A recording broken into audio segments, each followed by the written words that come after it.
Magandang araw mga uncle. So for today's video nga pala ay pumunta kami dito sa Resettlement Area of Responsibility upang maglaro ng volleyball.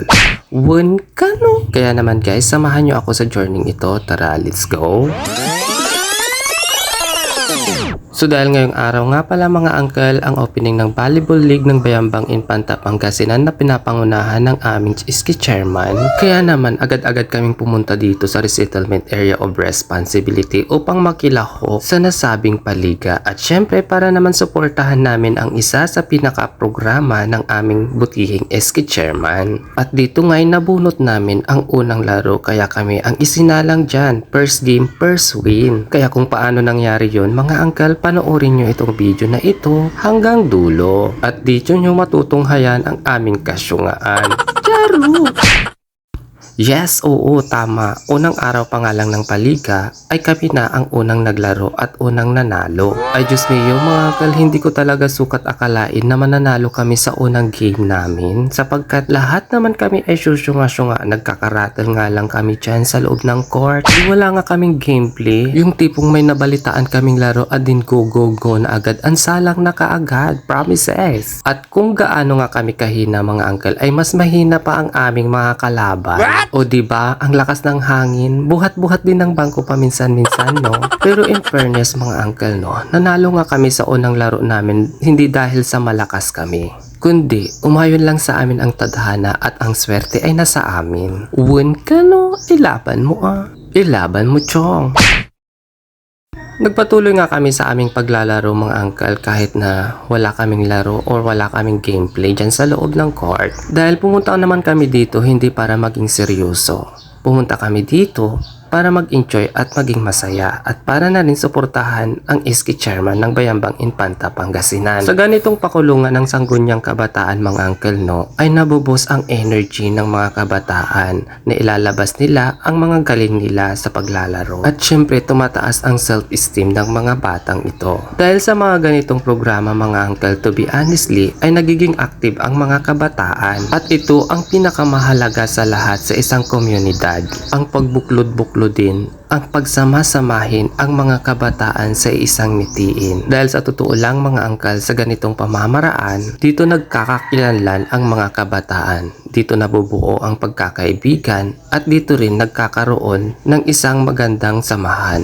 Pero sa totoo lang mga angkal, kung may magandang impact ng ganitong programa, mayroon din namang hindi maganda. Ganun pa man, ang pinakamahalagang layunin dito sa programang ito ay ang participation ng bawat kabataan na nakatira sa isang komunidad. Dahil doon, nakikilala, nakikilatis, at nararamdaman ng bawat isa na kasapi sila sa isang lipunan.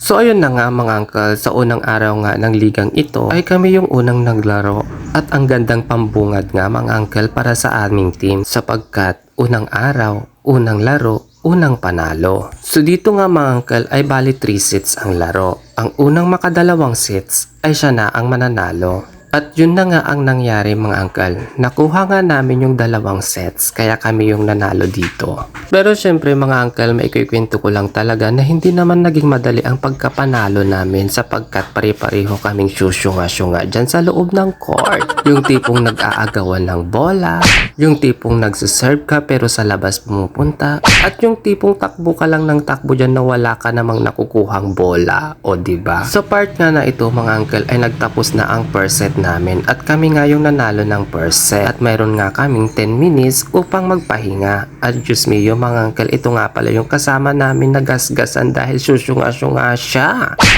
Nagasgasan nga itong kasama naming isa mga uncle sapagkat nag-sacrifice siya o diba? May sacrifice talagang nalalaman. Ayun tuloy nagasgasan. So dito nga sa second set mga uncle no ay ipinasok na nila ako. Ay Diyos mio mga uncle. Akala naman nila talaga siguro mga uncle ng mga kasama ko ay magaling akong maglaro. Magaling nga ako sa totoong buhay mga uncle pero hindi sa pagalingan ng volleyball kundi sa pagalingan magmarites. Charot! Kung hindi ba naman ako syusyunga-syunga ipunta ko ba naman yung bola sa likod? Kasi Kasi nga, ganito yun mga uncle. Siyempre, teammates kami. Kailangan hindi ko sinasarili yung bola. Kailangan kong ipasa din sa mga kasama ko. O diba? Ang gandang strategy. At gumaya na nga ang aking kasama. Ipinunta niya rin sa likod ang bola. O diba? Ang bongga. Susyunga-syunga na nga lang silang anim kanina. Nagpasok pa sila ng over susyunga-syunga. Kung gaano sila kasyunga-syunga, mas susyunga-syunga pa yung bagong pasok.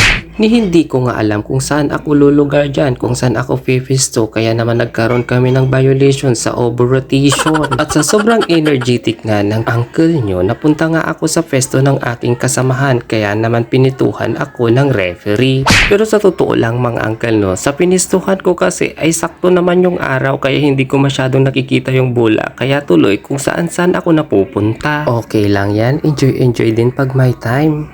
Anyways, lamang pa naman kami at nakuha namin yung first set. Kaya naman okay lang magpetis-petis dyan para tumagal pa yung laban. Promises! Service nga ng aming kalaban at ayun nga, ang aking kasamahan ang nag-receive at ayun, tignan nyo kung paano kasyunga ang uncle nyo. Ayan o. Oh, diba? Ang galing. Hindi para sa kanya yung bola pero kinuha niya yung tuloy. Bumagsak sa lupa ang bola. At buti na rin talaga sa second service nila ay nabawi na namin ang bola dahil sa magaling na yung mga kasama ko. Uwan ka no, ilaban nyo Ilaban mo.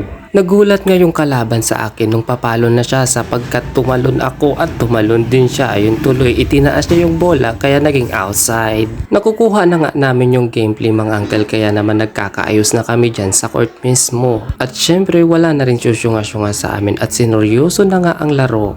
Kaya naman unti-unti na lang yung mga pagkakamali namin dyan. Kaya naman congratulations sa inyo mga uncle kasi umabot na kayo hanggang dito at ngayon pinapanood nyo pa rin ang video na ito. Uwan ka no?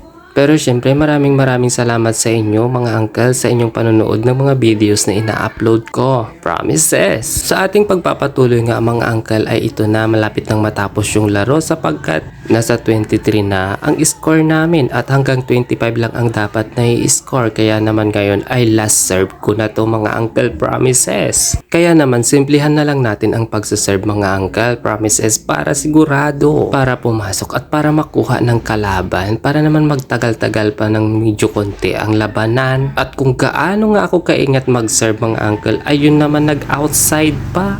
Ay nako Diyos mio, sayang talaga. Sana natapos na yung laro kapag pumasok yon. Kaya naman mga uncle hanggang dito na lang ang videong ito at ako'y magpapaalam na muli sa inyo at magkikita-kita tayo sa next vlog ko. Maraming salamat sa inyong panonood talaga mga uncle promises sapagkat kayo yung inspirasyon ko kung bakit ako gumagawa ng vlog dahil natutuwa talaga ako sa mga reaction nyo sa aking pinopost na vlog mga uncle promises. Kaya naman pipilitin kong mag-post ng mga vlog ko araw-araw para naman may machika kayo at may maichika ako at ngayon ay serve ko na naman. At doon na nga nagtatapos ang laro. Goodbye!